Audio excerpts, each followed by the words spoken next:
नमस्कार दोस्तों, स्वागत है आपका अरोड़ा एस अकेडमी में। हम लोग आज एक न्यू टॉपिक आपके साथ शेयर करना चाहते हैं। उसमें हम ये बताएंगे कि जैसे बहुत लोग यूपीएससी की ही डेडिकेट होकर के तैयारी कर रहे हैं, अच्छी बात है। लेकिन उसके साथ साथ हम जैसे UP PCS, Bihar PCS, Uttarakhand PCS, Madhya Pradesh PCS, ये कुछ अच्छे पीसीएस एग्ज़ाम हैं जो ईच एंड एवरी ईयर होते हैं, अगर कोई कोर्ट मामला ना हो तो। बाकी ईच एंड एवरी ईयर होते हैं। तो इनकी तैयारी कैसे करें? देखिए, अगर हम यूपीएससी से यूपी पीसीएस को कंपेयर करें तो ऑलमोस्ट उनका सिलेबस उन्होंने एक पूरी तरह मतलब कंबाइंड कर दिया है यूपीएससी से। लेकिन आपने एक चीज़ मेंशन की होगी, अगर देखा होगा उसमें, तो यूपी पीसीएस का जो प्री एग्जाम होता है बेसिकली वो यूपीएससी के पैटर्न पे नहीं होता, टोटली फैक्ट पे होता है। तो उस फैक्ट की कैसे तैयारी करें? क्योंकि आप तो यूपीएससी कर रहे हो, यूपीएससी में तो फैक्ट तो पूछता नहीं है, और फैक्ट पूछेगा भी तो बहुत ऐसे फैक्ट पूछता है कि उसको भी वो मतलब स्टेटमेंट में कन्वर्ट करके पूछता है। तो पहले यूपी पीसीएस के लिए बात करते हैं। देखिए, यूपी पीसीएस के लिए आपके पास मतलब जैसे मार्केट में बहुत सारे रिसोर्सेज हैं, तो उनके विषय में नहीं कहूँगा। लेकिन अगर आप तैयारी करना चाहते हैं साइड में, अगर आपके पास 1 घंटे भी एक्स्ट्रा हैं, 1 से 2 घंटे, तो मैं सिर्फ इतना सजेस्ट करूँगा कि पहली चीज़ तो लूसेंट और दूसरी घटना चक्र, सिर्फ 2 चीज़ें। जितना लिमिटेड रखेंगे रिसोर्स, सिलेक्शन के चांसेस उतने ज़्यादा हैं, ये याद रखिए। जितना लिमिटेड रिसोर्सेज होंगे उतने सिलेक्शन के चांस ज़्यादा हैं। अब इसे में बहुत लोग बहुत तरीके की दुनिया भर की बुक्स बताएंगे, लेकिन सच्चाई ये है कि एक लूसेंट और सब्जेक्ट वाइज आती है, उसमें सब्जेक्ट होते हैं कंप्लीट। तो आप हिस्ट्री के अलग कर लीजिए, चाहे तो निकाल के, जैसे मैं तो अलग से निकाल लेता हूँ अपना, मैं बता रहा हूँ आप लोग के लिए। ये है कि आप हिस्ट्री या फिर जो भी एक साइड में है पूरा, क्योंकि बहुत मोटी है, उतना पूरा नहीं पढ़ना होता। क्योंकि 5-6 सब्जेक्ट हमारे होते हैं, history, polity, geography, economy, ecology, उन सबको एक साथ पढ़ना होता है। थोड़ा थोड़ा थोड़ा करके आप पढ़ते जाइए, थोड़ा डीप में, काफ़ी फैक्ट वाइज है ना वो। तो आप पर डे अगर 1 पेजेस पढ़ेंगे, पर डे 1 पेजेस पढ़ेंगे, तो हार्डली वो 200 पेज में है, तो आप समझ जाइए कितने दिन में आप ख़त्म कर सकते हैं।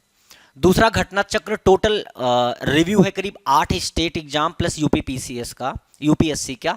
उसमें कंप्लीट रूप से बता रखा है कौन से ईयर में कौन सा क्वेश्चन आया हुआ है, और उसका एक्सप्लेनेशन दे रखा है।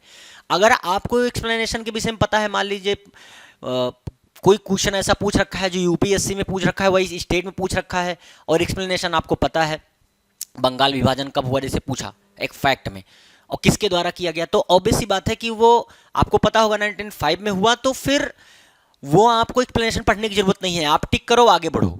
तो केवल उन्हीं का एक्सप्लेनेशन पढ़ने की जरूरत पड़ेगी जो आपको नहीं आते हैं। तो अब देखिए, आपकी स्मार्ट वर्क हो गया, और प्लस यूपी पीसीएस के साथ साथ में आपको जो चीज़ें जैसे यूपीएससी में कभी कभी उठा करके घुमा के पूछ लेता है, वो भी तैयार हो रहा है। तो लूसेंट और घटना चक्र, आप ये 2 तैयार करते रहेंगे। स्टेट एग्जाम जो यूपी पीसीएस और Bihar PCS, MP PCS, Uttarakhand PCS है, इन सब में हो जाएगा। आप उठा करके देख लीजिए। अगर एक भी फैक्ट लूसेंट घटना चक्र के बाहर का हो तो आप बता सकते हैं, यहाँ आप कमेंट कर सकते हैं, गालियाँ दे सकते हैं, कुछ भी कर सकते हैं, लेकिन ये सच है, उससे बाहर है ही नहीं, कुछ उससे बाहर आया ही नहीं है। लेकिन सच है कि घटना चक्र इतनी मोटी है, ये भी याद रखिएगा। घटना चक्र इतनी मोटी है और उसको तैयार करने में एक बार में टाइम जरूर लग सकता है, लेकिन ये है कि श्योर शार्ट आपका सिलेक्शन हो जाएगा। आपने 3 से 4 बार भी अगर रिवीजन कर लिया ना उसको, तो बहुत से ऐसे बच्चों को मैं जानता हूं 2017 तक जिनका सिलेक्शन हुआ है, सब ने घटना चक्र पढ़ के ही सिलेक्शन लिया है, घटना चक्र के दम पे ही सिलेक्शन लिया यूपी पीसीएस में। अब जब से सिलेबस चेंज हुआ तो प्री तक ही रह गया। पहले क्या होता था यूपी पीसीएस में, 2017 तक सिलेबस चेंज नहीं था, तो मेंस में जो है वो घटना चक्र से ही सारे क्वेश्चन आते थे। जीएस के पेपर होते थे 1 और 2, और उसमें उन्होंने पूरा क्या रखा था, ऑप्शनल कर रखा था, मतलब ऑब्जेक्टिव था पूरा वो।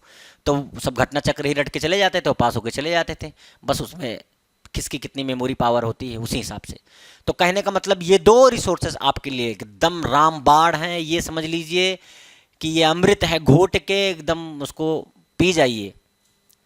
बहुत सारी चीज़ें आपने पी होंगी, लेकिन इसको एक बार आपने पी डाला तो लाइफ झिंगा लाला, ये समझ लीजिए। मतलब सिलेक्शन पक्का है अगर ये 2 चीज़ें आपको पता हैं।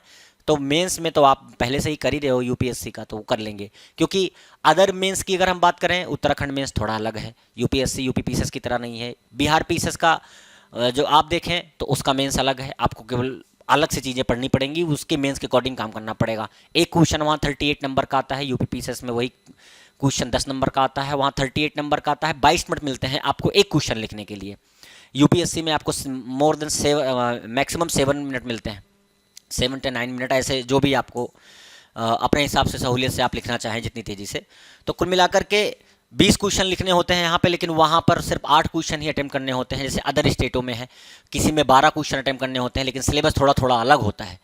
तो कहने का मतलब, लेकिन प्री का जो सिलेक्शन का प्रोसेस है यही 2 बुक हैं, और प्लस एक स्पेशल बुक है। जैसे मान लीजिए उत्तर प्रदेश का दे रहे हैं आप, बिहार का दे रहे हैं आप, यूके का दे रहे हैं, एमपी का दे रहे हैं, तो उसकी स्पेशल बुक तो वो पढ़नी ही पड़ेगी, लेकिन वो आप लास्ट में 5-6 दिन में, आजकल बहुत क्रश नोट्स आते हैं, क्रिप्स नोट्स आते हैं, वो आप निकाल के पढ़ सकते हो, या फिर रिव्यू आता है तो केवल, जैसे बिहार का रिव्यू बुक आती है तो उसमें केवल बिहार बिहार स्पेशल रहेगा, तो बिहार का आप देख लीजिए, कंप्लीट हो जाएगा, कुछ करने की जरूरत ही नहीं पड़ेगी। तो साथ साथ में आप इसको करते जाइए, सिर्फ 1 से 1.5 घंटा करिए, आधे घंटा आप लूशन दे दीजिए और 1 घंटा आप घटनाचक दे दीजिए, सिलेक्शन पक्का हो जाएगा। तो कुल मिलाकर इतना ही कहना था। मिलते हैं अगले किसी नई वीडियो में, तब तक के लिए नमस्कार, जय हिंद।